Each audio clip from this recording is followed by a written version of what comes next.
Since the last time I gave a talk on Friday, I received a couple more emails by our secretary of questions or suggestions for today's talk. One person asked that they have a nice relationship with a nice girl, but they work in the office with many other pretty girls and they're having trouble. Another person, they asked for some help. And the other person said that in this materialistic world there's so many things which they can buy and so many things which they can possess. And what's the Buddhist attitude to the materialism of our world? So combining those two questions, I wanted to talk about the Buddhist idea of desire. When I first got into Buddhism, and I read that we're supposed to give up all desires. And I thought, is that really right? Can you actually give up all your desires? And I started contemplating what it might be like to have no more desires. And being me, I thought, what would I do if I had no desires and I needed to go to the toilet? And I thought, well, if you had no desires, you'd just go right there and then, wherever you happen to be. And you make a big mess. And whenever I saw great monks or nuns who had no desires, or arahats rather, they always went to the toilet to do their business. So I understand that even when you're enlightened, you have to have some desires. And even you look at sort of people like my teacher, or you look back at people like the Buddha, they did have desires to help and serve and to make a better world, to create more enlightened beings. So that certainly that desire is not a thing which is supposed to be eradicated in Buddhism. But then obviously there are some desires which do tend to create huge amounts of problems and sufferings in the world. So I thought this evening I'd just investigate the idea, the concept of desire in Buddhism. And to understand this, what desire really is, that this desire by itself is not a bad thing, but there's three aspects to it which make it an unskillful action or thought. And the three aspects of unskillful desire is when it comes from the wrong place. Number 2, when it goes to the wrong destination. Or number 3, it comes from the right place, goes to the right destination, but goes by the wrong route. And those are the 3 mistakes of desire. So look at the first mistake of desire, when it comes from the wrong place. And much of the thing which we can recognize as desire, it comes from the sense of me, a self, my ego, my possessions. And when desire comes from that place, it almost invariably creates a lot of mischief and problem for you. It is when it comes to the sense of me and mine that we tend to, number 1, create attachments, and those things I've mentioned many times here, these things do not belong to you. Eventually they'll be taken away from you. If the tax office doesn't take all your money, your children will when you die.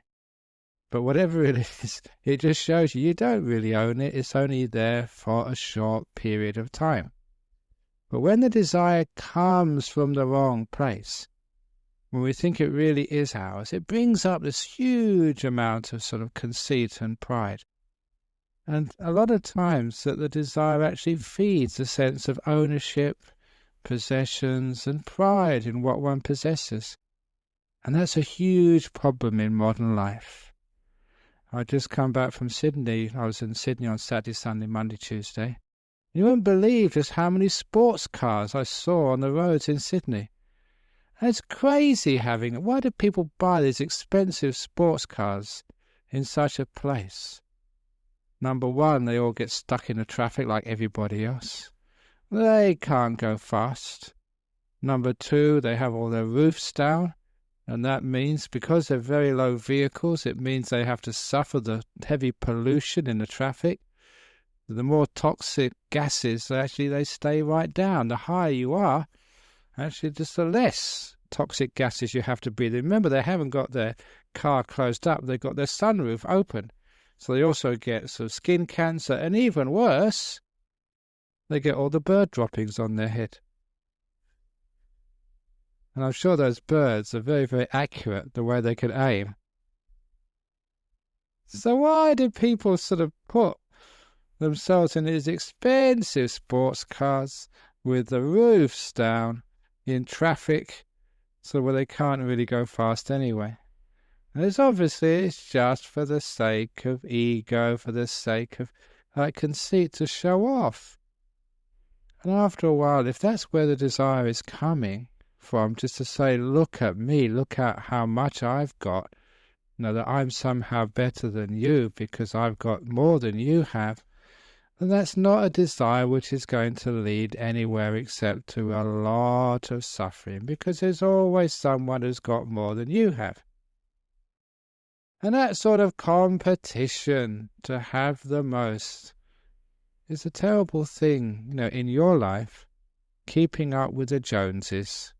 It's actually that we used to say that sometimes in the early years of Buddhism in India 26 centuries ago, there was actually two religions which were vying for, actually three religions which were vying for supremacy. There was the old Brahmin religion, there was Buddhism, and at the same time was a Jain religion as well. And so, Buddhism and Jainism were actually very, very close together. And so Buddhism really had to keep its act together to keep up with the Jainses. Yeah. Not the Joneses. Okay, if you want to leave now, because the jokes don't get any better, please get out. Well, really, somebody's leaving. I appreciate your leaving, sir. But I knew this would happen one day, a terrible joke. But the point is that sometimes that if we desire because of conceit, because of a sense of self, it's coming from the wrong place. It just never really produces anything positive and anything good in our life. Because that sense of, if we really start to measure ourselves against our possessions, there's always someone who's got more. As a monk, it's an interesting lifestyle because, as you know, that sometimes visit hospitals, you visit old people's places, orphanages, but also rich mansions as well. As a monk, you go to all levels of society. Just as you know, a couple of weeks ago, I had a state dinner with the Queen. And there I was in my robe, and of course I got stopped at security. They thought, what are you doing in here? And I had my invitation, so I got in. But I thought, actually, he was quite right. What am I doing in here? Because I was penniless, literally. But nevertheless, so if you do meet sort of incredibly wealthy people and very poor people, that's part of my role as a monk. But what I have noticed, when you ask these people who are rich, and say, are you rich? They always say, no, I'm not rich. The person next door is rich, but not me. So I ask you, are you rich? And you say, no, I'm not rich. But you ask someone, say, in Africa or in sort of Bangladesh, and everyone in this room is rich. We never think that way. Always you think that you are average or you're poor. And so it doesn't matter how much you have, it's never enough if it comes from the sense of self. And if it's the idea of measuring yourself by your possessions, you find that's a huge stress in your life. So much so that you always have to work so hard until you just burn out and die. Just again, trying to keep up with the Jainses, or trying to keep up with the monastery next door if you're building a monastery, or trying to sort of keep up with someone else. And what are you doing that for? Why do you allow other people, or what they're doing, to control your happiness? We're supposed to be individuals in this Western world. We're supposed to sort of have this freedom to do as we like, as long as it doesn't interfere with other people. So why do we always keep measuring ourselves by others?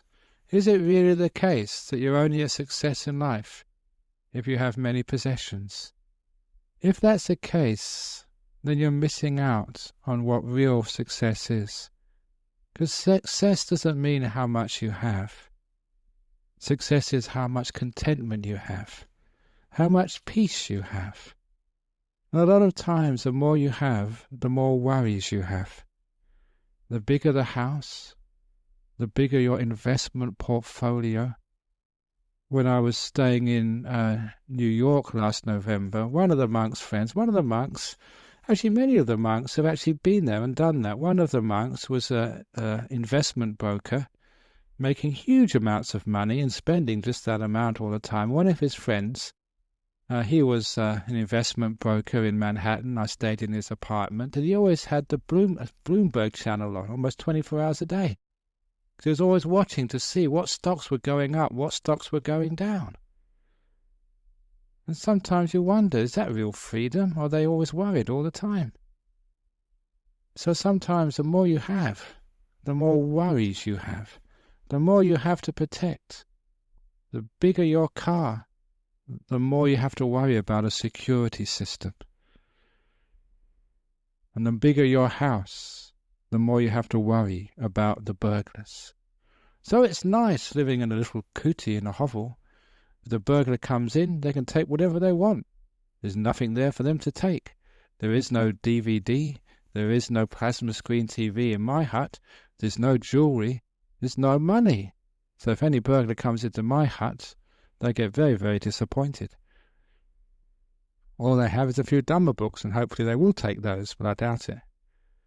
But the point is that it always seems to be that the more one has, the more one has to worry. The bigger the house, the more housework there is. And the bigger the car, the more expensive, just the more the insurance is. So sometimes you wonder, what are you doing this for? And again, if it's really coming from a sense of me, it's coming from the wrong place. Really, that if we have like a desire, it should not even be coming for other people. This is why that in Buddhism, classically, there's been two types of Buddhism.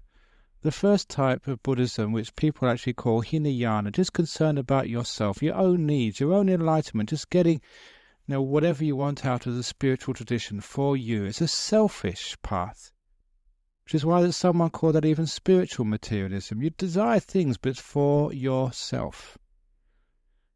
And the other type of Buddhism they call Mahayana, which is not really concerned about yourself, but concerned about all other beings, sacrificing yourself for others. I always say that both are coming from the wrong place. One is actually just concerned about yourself. One is actually not concerned about yourself at all, concerned about the other. And you're forgetting yourself. You count, but other people count as well.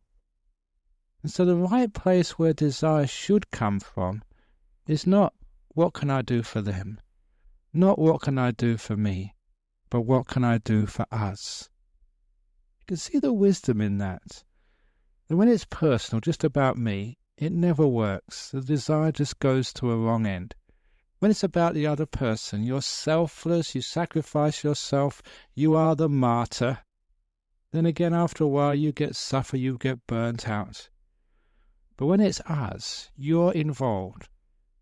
But not just you, everybody else. When it's about us, if the desire is coming from the place of us, then it's coming from the correct place. Now, many of you just notice what happens when you do get selfless and you sacrifice yourself for all other beings, which could be your husband, your wife, your family, your company, your job, or whatever it is you're sacrificing yourself for. When you're not involved in the equation, there's something important which is missing. The desire, even though it might seem to be noble, is coming from the wrong place. That's sometimes why there's even like suicide bombers. They kill themselves for the sake of something else. They're missing out on an important point, that they're involved in this. Selflessness is wrong. Selfishness is wrong. There's something else, this interconnection. We're in this together. So if I sacrifice myself for all you guys, then I'm missing the point. But if I'm just being selfish and sitting in my hut by myself, not giving a damn about the whole world, this little hermit in its own little space, I'm missing the point. The desire has to come from us. And I mentioned that before, that this is important when I tell this to people when they're getting married or having relationships. Dysfunctional relationships begin when some person in the relationship is the Hinayana partner and the other partner is the Mahayana partner. The Hinayana partner in a relationship is just concerned about themselves. The Mahayana person in the relationship is concerned about the other person. And there's usually many relationships like that. Or you may have been in one of those relationships and you know it never works out. If you're just selfish, of course it's dysfunctional. But many people don't realize how equally dysfunctional it is when you don't consider yourself at all. You just consider the other person. You sacrifice, give, work, don't think about yourself. After a while you get burnt out and the relationship doesn't work anymore. So it has to always be about us. Now when the desire comes for the common cause, coming from us, then it's coming from the right place. So it's not about you, it's not about them, it's all about us. And straight away we have this inclusiveness, which realizes that our desire should not just be, we're not just alone in this world. It's not just a little island where we look after ourselves and think that if we've got everything made, then everything will be okay. When we realize it's about us, then we can't just live in some mansion in a gated community thinking that nothing else can actually harm us. We've got ours and nothing else matters. The point is, when we are in this together, other people matter. We can't escape from the effects of poverty in other people. And this is one of the amazing things to realize in this world. When we are in it together, then there's an incentive that our desire is to do the best for all of us. We share. When it's us, it's a place where our desire comes from. Then we're community-minded, we're family-minded, we're global-minded, rather than just being concerned about me, my family, my group, my religion, my nation, or even my planet. When we realize that we're in it together, that we are integrated in that sense, then we understand why desire has to come for us. As one monk said many years ago, that it's like a family, or like a nation, or like any group. It's like the fingers on one hand. There are 5 fingers on a hand, but if one finger gets hurt and gets infected, then you can't use the whole hand. So the little finger has to look after the big finger. The middle finger has to look after the little finger. The index finger has to look after the thumb, because the fingers are in it together. So if any finger is selfish, I'm okay, but your other fingers, you might be hurt. It doesn't work, because there's a connection there. We're in it together. And I'm sure you'll appreciate this, that if any person is hurting, if any person is poor, if any person is suffering, you may think you can close your eyes to it and forget about it and thinking, I've got mine, I'm okay, I don't care about anyone else. But that is just complete delusion. You're never able to do that. You'll never be able to be at peace, to be content when there's other people who you see, you hear, or you even know are hurting and suffering in this world. When we realize we're in it together, then our desire never comes from me, never comes from them. It always comes from the beautiful place of us. So when desire is coming from us, then personal possessions, or personal what I've got comparing to what you've got, it doesn't really make sense anymore. Because it's not what I've got, it's what we've got is important. And so we work together as a family. Isn't that the case? You may have many people in a family, but you all live in the same house. We all live in the same house called planet Earth. And one person can exploit it, but it affects everybody else. We're in it together. One boat where everybody has to work together. So it never comes from personal, even in business. If you just think you're just going to screw as much as you can out of your company or out of your business and forget about everyone else, your business is soon going to get wrecked. But when we're in it together, we realize that we're a team, we're a family, we're a people who have whose whole success depends on each one of us playing our parts. And if one goes down, we all go down. Then we have a sense of having to work together. So when the desire comes not from me or not for them, but from us, then it's coming from the right place in Buddhism. But even if it comes from the right place, it has to go to the right destination. And sometimes when people look at the destinations of our desires, sometimes it goes to silly places. That person who had a nice relationship and sees these other beautiful women in the office, and sometimes you wonder, where is my desire going to go to? Now, and everybody has to be a monk in one sense of the word. And by that I mean that the monks have to be restrained because they're celibate. And sometimes, that especially these young monks, sometimes they're only 20, 21. They see these beautiful girls. There's one of my monks, just over a year and a half ago, we had our Katina ceremony at Bodhinyana Monastery. Many of you go down for that day. It was a wonderful day. There's many people who had their cars parked outside. And I don't know why these two girls, but they were dressed not to go to a monastery, more like to go to a nightclub. In fact, there was more they weren't wearing than they were wearing. But these two girls, that they were interested in Buddhism, they saw there was something happening in this monastery, they just came in for a look. And of course they went to the youngest of my monks, and this poor young man, after talking with these incredibly beautiful girls, had to go and lay down for 2 hours. The poor thing. The young monk, this poor guy. So, that I'm a bit older now, but even I get into trouble sometimes. I told this story, I think, in Sydney. This is a true story. I don't know if last time I told this, about when I was in Bunbury. I used to go teaching in the prison down in Bunbury many, many years ago. And the only way I could get down was to take the midday train. And I would... the talk was in the evening. That's the only transport I could get. And so I had the afternoon free, used to teach in the evening and stay the night at the Catholic parish house. They're very friendly over there. They're very nice to me. And take the train back in the morning. So one afternoon, it was a free afternoon, and there was a beautiful beach at Bunbury. So I went down there. No one was around to meditate on the beach. A nice quiet place, nice nature. So there I was meditating, and I closed my eyes and went into a deep meditation, maybe for an hour and a half or 2 hours. I can't remember, but I meditate for a long time. I'm a professional meditator. That's just what I do.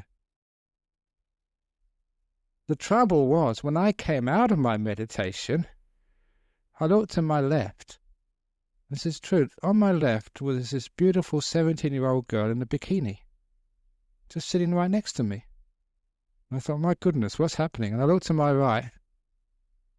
And on my right was another beautiful 17-year-old blonde in her beach gear as well. And I thought, my goodness, I hope no one's got a camera.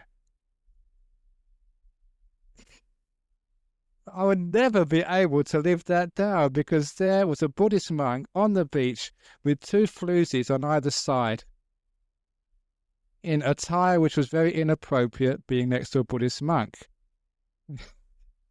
What actually happened was that it was the end of TEE. That afternoon they finished their final exam from the Bunbury High School. As soon as they finished their exam, in their bathers to celebrate, and they saw this strange guy, this Buddhist monk there. And they were just interested in Buddhism and meditation. They saw me sitting there really still. I didn't know they'd come up. I was in my deep meditation. And they were waiting patiently for me to come out of meditation to ask questions on, what was going on. But, what would have happened if someone had seen that? I would have never... That was the real reason, but how would you believe that? No one would. So, you get into interesting situations as a Buddhist monk. Even actually once I went to a bikie funeral at Fremantle. the son of one of my disciples who's in a bikie gang, and he unfortunately sort of drove his motorbike into a lamppost and died. But, with the bikie funerals, and all these bikies were there with their leathers, and all these, what they call the bikie girls. But anyway, that they hardly had anything on at all. And it's supposed to be a funeral. I don't know what they were when they're going out, but for a funeral, they were hardly wearing anything. But they're really kind people, so there's no problem there at all. But the point of this is that sometimes that, you have to face, as a monk, sort of, scantily clad women. And there's nuns have to face hot men. Whatever it is. But the point is that you do, as a monk, just realize, you have a commitment there. This is your way of life. You've freely chosen this. So you develop little ways of restraining your desires. And why do you do that? Because you have an overarching desire for peace, contentment, for freedom. And so the desire which you have just, for the natural sometimes desires, for you get excited because you see something you want. Sometimes you stop and think, is this what I really want? What are the consequences of my desires? So because of that everybody in this life, whether you're a monk or nun or living out of in the world, you have to have some ways of restraining your desires. Because if you just allow just all desires just actually to flow, then you find you may be going with the flow, but the flow may be going to the divorce courts and all sorts of other terrible places where you rather not end up. So that everybody has to develop some degree of restraint. And because Buddhist monks and nuns, we really know restraint because we're absolutely celibate. We have some great tips for when you have desires to restrain them for the sake of the overarching desire of peace, happiness, harmony, what you really want in life. And so the advice for that young man is actually, obviously, if you already got a relationship with somebody, that your real desire was to keep that relationship going as long as possible. Now you committed yourself to a person, and they trust you, and you get more happiness and more joy maintaining that relationship than if you just follow these other little desires which might come up from now and again. So the first thing to do is actually make your priorities quite clear. What you really want in life. What your overarching desires are. Desiring for the right thing. And then once you have the priorities right, it's so easy to resist those other desires. Now, one of the things which I used to do as a young monk, when I had lots of lust inside of me, if ever I saw a beautiful girl come into my monastery in Thailand, I'd always look for her pimples. She'd always have one somewhere. And as soon as I saw that, she's not that beautiful anymore. Now, this is not being down on women. It's just, I had to have some sort of restraint. If you see a gorgeous-looking guy, you do the same thing. There's always something wrong there somewhere. But the point is that sometimes when desire comes up, it tends to sort of bend the perception of the mind. It literally makes you crazy. Which is sometimes strange sometimes. Why people fall for one person, not another person? Because a lot of times what desire does, especially the sexual desire, it tends to make you a little bit crazy and mad. You forget, where your happiness truly lies, what your overarching desire is. And the desires of the moment just obsess you. And this is actually where sometimes people do commit adultery. What do they do that for? If they look at the big picture, it's a moment of happiness, but many, many moments of pain and disappointment afterwards. So we keep the overarching desire, what we really want in life. When you understand what you really want in life, not just the momentary pleasures, because there's no end to those momentary pleasures, and after a while you never really feel satisfied. It's just like eating as much as you want, just gives you stomach aches, sleeping with this person or that person for as much as you like. Sometimes what's the point of this in the end? Is it just for momentary pleasures, and the more pleasure you have, the more you need? And so after a while, we look at these desires and be sensible, be wise about them. Find out what we really want. And after all, what we really want is this like peace and contentment.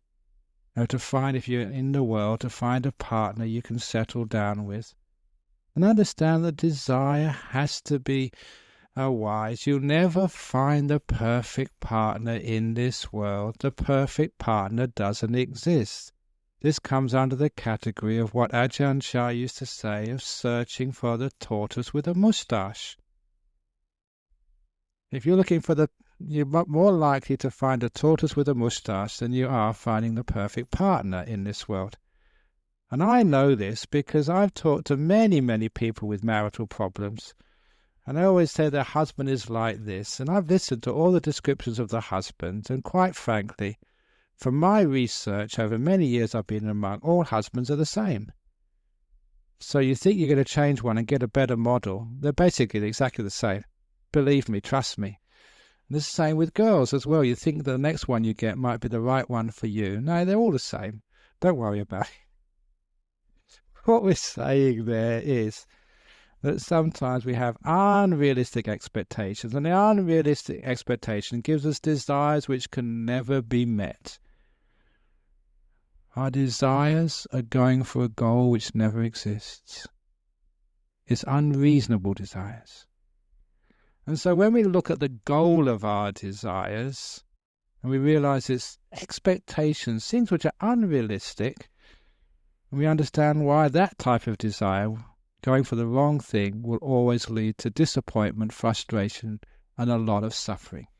A huge amount of suffering comes from unrealistic expectations. So when we have realistic expectations, we know the rules of the game. If you want a relationship, this is what it's like. If you want a sort of kids, this is what kids are like. Don't look at kids, other people's kids, when they bring them out. Just look at the mother and how tired she is. Look at the father to think how hard he has to work to look after these people. It's much better to have cats and dogs than have a kid. At least the cat and dog never crashes your car.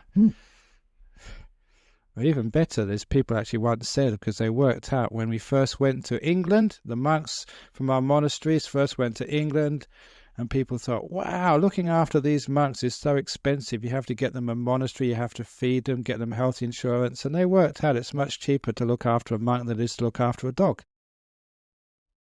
So the idea is every home can have one. Take them for a walk in the morning and they wag their tail. Ask them for... No, the point is, when we have unrealistic expectations, we only end up with frustration. And frustration soon leads to anger. And anger leads to depression.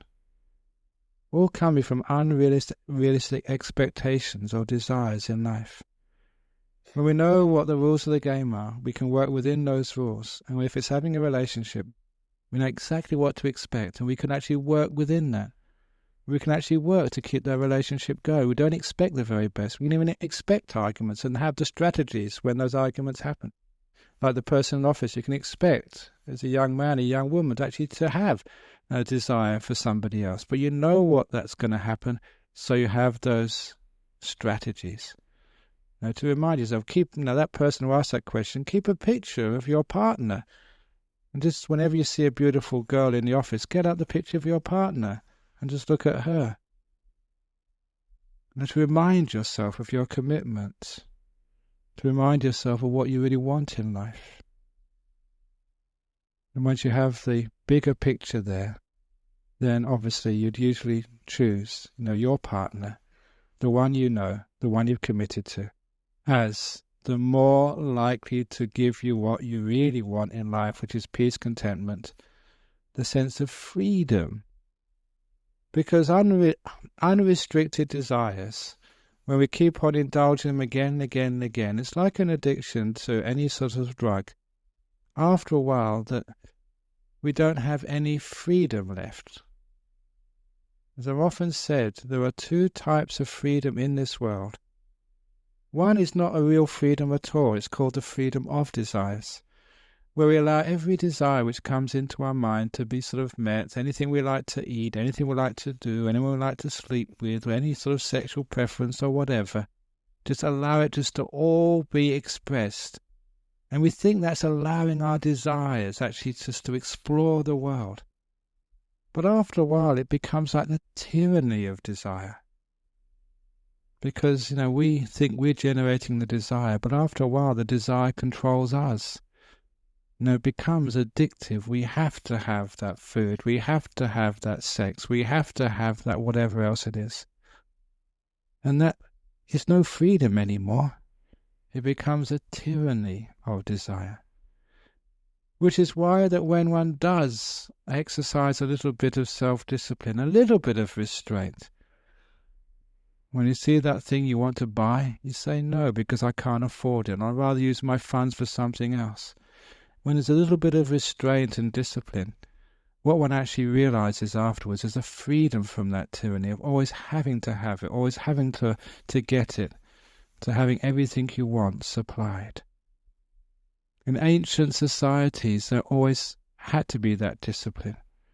And we learn that discipline, not to just whatever we want to get it straight away. Because instant gratification leads to the instant addiction. And that instant addiction never leads to any freedom whatsoever. There's always something else you need, you want. The classic story which I wrote in my book was a time when I was a very happy young monk. A happy young monk in this very poor monastery, 1 meal a day, disgusting food, in huts with many mosquitoes on a hard wooden floor, not even a mattress. But I was very happy there, until one day someone came along, and because I'd helped them, they asked me, "Is there anything I can get you? Is there anything personal you want?" And they said a sum of money. It was only 100 baht or something, about $4 at the time. Before they asked me, I was so content and happy. I never wanted anything. But as soon as they made that offer, I started to think, what do I want? And I really couldn't think clearly at the time, maybe because of excitement, but they were very busy, and so they went away, and they said they'd come back the following day. So I had all night to think what I could get for 100 baht. And I got a piece of paper out and started writing it down on that piece of paper, what I wanted for 100 baht. In 5 minutes, I'd written down so many things that 100 baht was not enough. In half an hour, the whole page was full, and 10,000 baht would not be enough. And I realized the mistake of desire. That once you have desire, there's never enough. So I screwed up that piece of paper. I threw it in the bin and told that person, please never do that to me again. Before I had the opportunity to get things with your offer, I had everything I wanted. I wanted for nothing. I was free of desire. But now I had that opportunity. I realized the tyranny of desire. It was never enough. Even if you win the lottery this week, will it be enough? It's well known that people who win the lottery once buy a lottery ticket the next week. And why is that? Because it's never enough. People who make their first million, do they retire? No. They keep on working because 1 million is not enough. There are few people in this world who've not just made 1 million, but made 1 billion. Do they retire and enjoy themselves? No, because 1 billion is not enough. How much is enough? Enough is when you can discipline your desires to say this is enough, however much that happens to be. The wealthy person is not the person who has millions or billions or nothing. The wealthy person who has everything they want. The one who wants for nothing. who has disciplined their wanting to be content. When you understand that contentment is what all this wealth is all about, that this peace, this happiness is really why we have all these desires. This is really what we want in the long run, but we forget what we want. So sometimes, whenever I got any craving as a monk, whenever I was disappointed, whenever there's feeling ill at ease, I would often ask myself, Ajahn Brahm, what do you want? It's a great question to ask yourself in a spiritual life, or just in life in general. Sit down in the quiet times of your life and say, what do I really want? Whenever actually an answer comes up, and say, is that really what I want? And keep investigating what the goal of your desire really is. In the end, you'll come to these spiritual qualities. That's what you really want. You want peace, you want love, friendship, kindness, ease. This is what you really want. So ask yourself. And don't just go through life without asking that question and accepting what other people say it is you want, what the media says you want, or what the advertisement says you want. Because sometimes those advertisements, sometimes I see this when I'm on the aircraft, they have these screens come down and you can actually see these adverts, stupid adverts, which they say what you need or what you want. And when you actually question all of that and find out what do you really want, and find out, then you will have the right goal of desires. You want that peace, that freedom, that friendship. And sometimes the other desires actually don't reach that end. They're sometimes contrary to that end. And the desire for instant gratification doesn't give you that peace, that real happiness which you truly want. Amassing many possessions. Why do people have all these conveniences in their house? In fact, after a while, they're not really convenient at all. Sometimes whenever I see these computers, I sort of hate those computers. Someone just told me today there's something called computer rage. You never have that computer rage with the old typewriters, I remember, or when you write your things out on a piece of paper by longhand. Whenever I get a pen out, the pen never crashes. The paper never shuts down.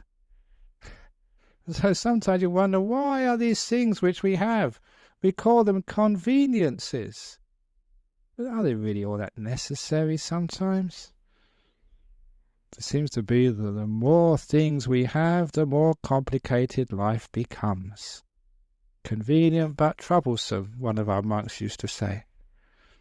So sometimes the simplicity becomes a wonderful thing in life, because simplicity gives you the freedom which you think really all those possessions wanted. It's great being a monk, because being a monk I'm allowed to be simple and people don't question it. And it's great just having this place where I live. There's no furniture, there's just a couple of mats which I sleep on or sit in. It's so easy to clean. Just one room. I don't know how many rooms you have in your house and how many people live in your house. You can only stay in one room at a time.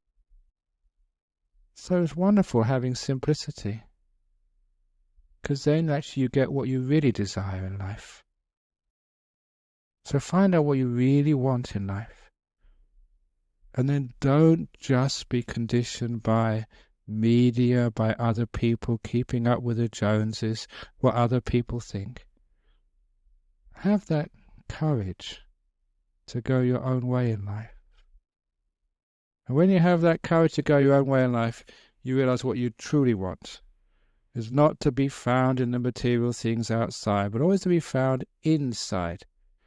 There's a great story which I was told in Bangkok airport when I was waiting for a plane many years ago. This guy came up to me and told me this Islamic story, but I've changed it a little bit to fit a Buddhist context. And it was the story of this monk who was staying close to a very poor man's hut, and the poor man was just so happy to feed this monk, just give him his few essential possessions which he could afford, and got very attached to this monk. But one day the monk said it's time he had to leave.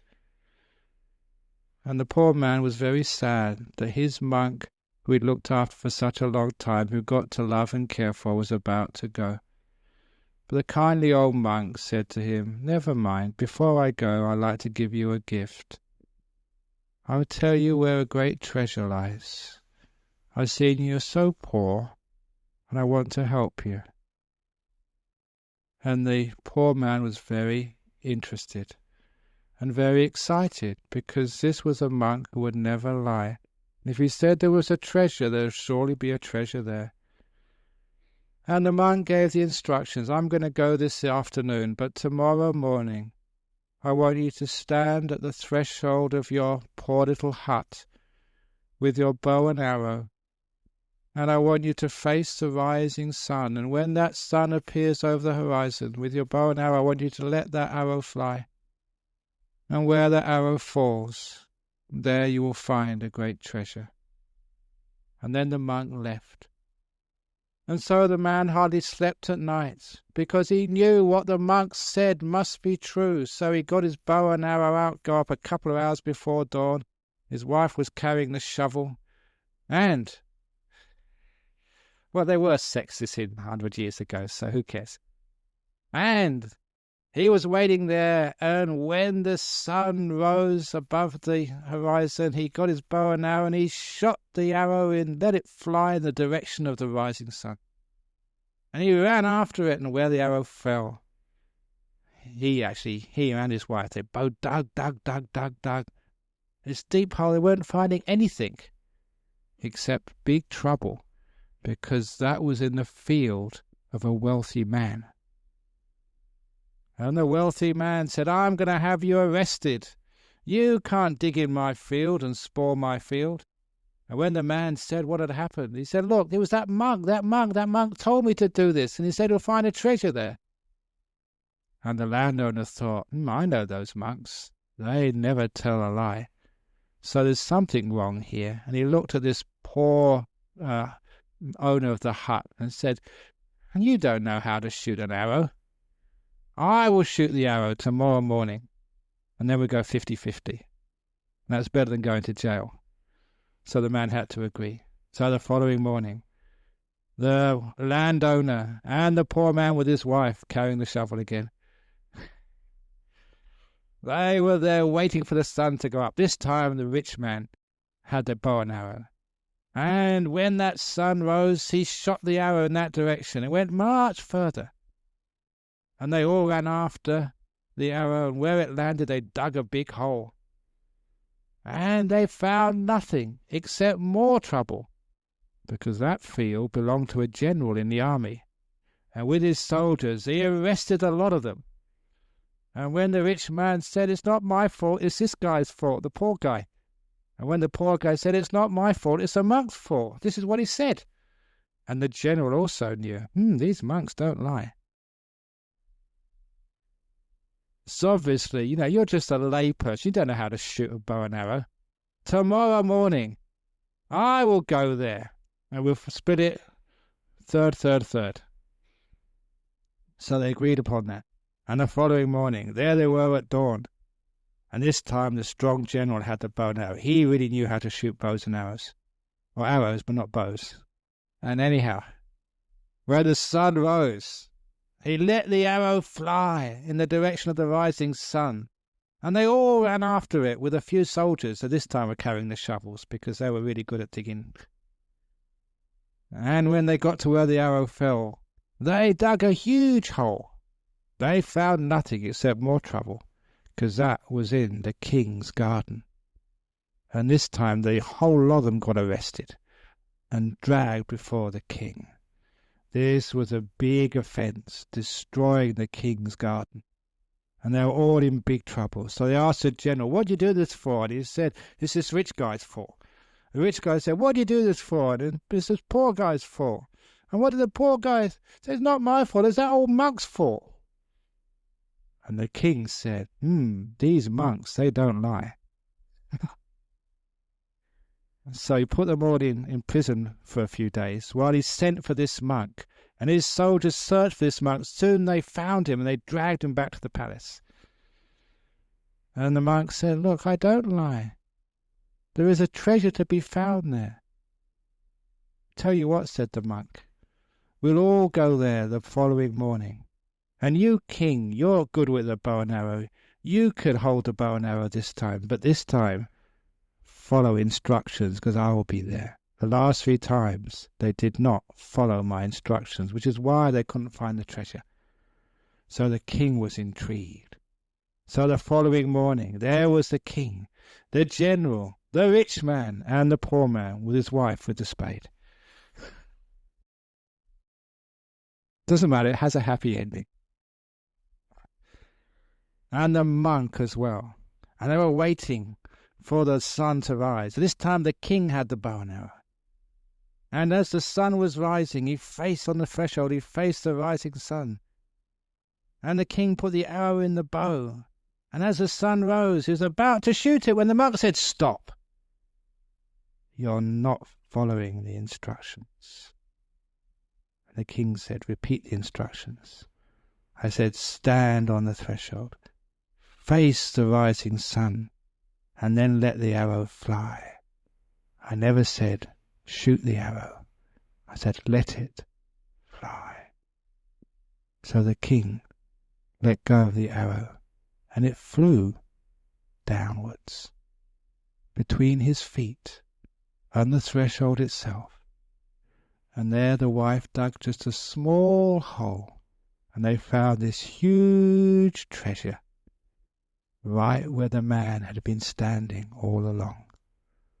And the moral of that story was, when we shoot the arrow of desire, looking for the treasure, we forget that really we should just let the arrow fall. Where we're standing, there you will find the treasure. So the moral of that story is, even though we think that when we get this, then we'll be happy, when we go over there and get this, then we'll be happy, then you find when you let desire go, you find you are happy all along, only you're always looking in the wrong place. Which is why that in Buddhism, why in meditation, we say the real desire should not be looking for things outside of yourself. For shoot the arrow inside. For look for the happiness which you already have, but which we forget when we're looking for something else. Why is it desire always thinking something else, then I'll be happy? And we forget what we have right now. You think that when I change my husband for some other toy boy or something, then I'll be happy. Or when I change my girlfriend for this other floozy who looks much more, then I'll be happy. You're forgetting what you have now. Then you find that real happiness comes from appreciating what you already have. You're standing on the treasure of what you already have. And when we're content with what we have, when we're at peace with what we have, when we just know that this is good enough, we can appreciate the simple things in life, like your daughter, your wife, your husband. Surely they may not be the best, but actually they're pretty good. And you look at your little house, or your hut, or whatever else it is. Surely it's not the best in Perth, but it's home, it's nice. Even if it's a small little apartment, which is falling apart, after a while you get quite used to it, and it's home. And with that type of contentment, you understand what really the arrow of desire is really there for. When we understand the true goals and the path to those goals, then we understand what real desire is. It's for us, not just me, not just for them. And the true goal of life is contentment, peace, happiness, joy, which really we don't need all those possessions for. If you have those possessions, fine. If you don't have them, fine. It's not important. What really is important, what the main desire should be, is that contentment, that inner peace, where the arrows should be falling. And then we can actually work In our jobs, in our businesses, in our monasteries, we try to do the best. But it's never building a monastery for me. It's never building a house for me. It's never building a company up for me. It's never working from Monday to Friday, or like me, from Monday to Monday. I have 2 jobs. I may have 3 or 4 jobs.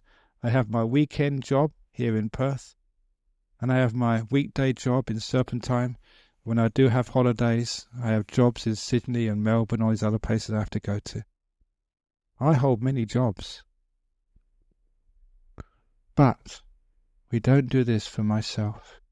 We don't do it for others. Always do it for us. And when your desire is for the peace and happiness of us all, then we understand what desire is all about. So it's not just getting the material things of life. Find out what the real desire is, what you really want in life.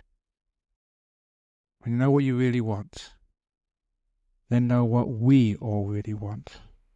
Us, this world. And then get the right path to getting it. Exploiting other people, getting angry is not the right right way to achieve peace on this world.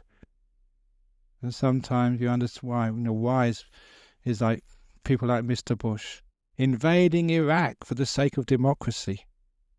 If it really is for the sake of democracy, you get the Iraqis to vote on it first of all before you invade. Or we're trying to sort of kill all the terrorists for the sake of peace. Or they think the First World War was built a war to end all wars. You don't end wars with wars. You don't create sort of democracy with unilateral action. You don't create peace with violence. You don't create love with anger. You understand what these things really are. You understand the means to achieve your ends is also so important. It's like as a Buddhist society. Sometimes it's so easy to cut corners as any charity and community and think, okay, let's argue, let's be dominant so we can actually get the best things for our Buddhist society. But the most important thing in like a Buddhist community or any society is not what we achieve, but how we achieve it. And so I've always said to the committee who's run this place, I'd be more happy that this place is run down, dirty with leaves everywhere and cracks in all the buildings, as long as people are happy and are in harmony and are in peace. So always remember the meaning of the word community. In Christianity it was called a church. And do you know the original meaning of church was never a building, but it was the people. The people actually came together to meet. That was the original meaning of a church. That was what was important, not the building. Later on that we forgot, and the church became the building, and we forgot the people. It's like a Buddhist society. It's the people which are important, not the buildings. And unfortunately, in many temples, especially in Buddhism, these huge temples, very expensive, but no one goes in them. Something wrong there. The people are important. So when I understand what we're really here for, what the desire is supposed to get, what the aim is, it becomes very clear how we're supposed to act in life. So with desire, it's great to have the good desires. Not for me, not for them, always for us. And the desire which goes according to the right goals, what we really want in life. Ask yourself, what do you want? What really is it you want? And then, once you understand what that is, find the right path. If it really is peace and harmony, there's contentment. Having a partner you can just go home to, not to fight, to have contentment. A home should be a place of peace where you can put your feet up. We don't have to fight in life. We understand what that goal is. Then find a means to create that goal. And the means is the most important part. Usually the desire, the means in Buddhism is always like compassion, sympathy, love. That type of means is what creates the right goal. If you make peace, you create peace. If you give forgiveness, you find freedom. And if you give love, you find friendship. So when you understand the means, you understand why we do these practices like meditation, to create a peaceful mind. So it actually makes it quite clear what our real desires are. So if you're in an office with beautiful girls, it doesn't really matter, because what I really want is the peace, the kindness. And then you understand what's important in life. You understand why we do have things like compassion, peace, forgiveness as important qualities which we always emphasize, because that's the path for the goal of comfort. So that's a little talk on what desire is in Buddhism. It's not that desire is wrong. It's actually finding out the desire coming from the right place, going to the right destination, and also making sure it goes according to the correct route. And if any of those three are wrong, you usually end up having a big trouble. And that's the last thing we want. So that's the talk on desire. Any questions on that talk this evening, on desire?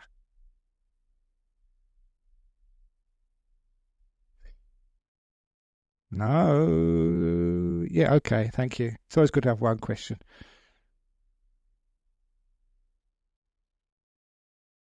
Okay, guilt associated with desire. The guilt is the desire for punishment, where you've done something which you think is wrong and you want to be punished for it. And this is what guilt really is. In the Western world, we associate guilt with a judge who said you've done something wrong, but in the Western world, after the judge says you're guilty, the next thing which happens in the court of law is the sentencing, the punishment. So guilt and punishment are inextricably linked in our psychology. So first of all, remember that guilt is different than remorse. Punishment never serves any purpose. The story of the Anagarika in my monastery many years ago, who did something wrong. I think he took something in the afternoon from the kitchen and ate it. You're not supposed to eat in the afternoon, but he did. And he came to confess. He felt very guilty. And when I said, forgive yourself, it doesn't matter. In Buddhism, you can acknowledge, forgive, you learn. The famous AFL code, acknowledge, forgive, learn. But he wouldn't accept that. He felt so guilty, he wanted a penance. So I thought very deeply, so what penance can I give this guy to try and help him learn how to let go of these things? And what I thought of was I'd just been reading a history book on Australia, and I found out that the traditional punishment for the early settlers was a whipping. So I said, okay, we'll give you 50 strokes of the cat. And this poor Anagarika went white. That's not the sort of punishment he expected. Until I told him what it meant in a monastery. 50 strokes of the cat. That was his punishment. We have a cat in our monastery. I told him to find that cat and stroke it 50 times. That's called 50 strokes of the cat. Traditional Australian punishment transformed by Buddhism into an act of compassion. So obviously he wanted to punish himself because he didn't know how to forgive and be kind. So I said, training compassion by finding a cat and stroking it 50 times. And then you may understand why that's a penance for you, so you can learn how to forgive yourself. So guilt is just like a desire for punishment. It's the wrong goal. So we may have another goal of trying to sort of make sure we don't do things wrong in the future, but punishment never serves that purpose. All that punishment serves is making you afraid to get caught in the future. So you don't stop doing those wrong things. You just make sure you're more sneaky next time and don't get caught. That's what I learned in school.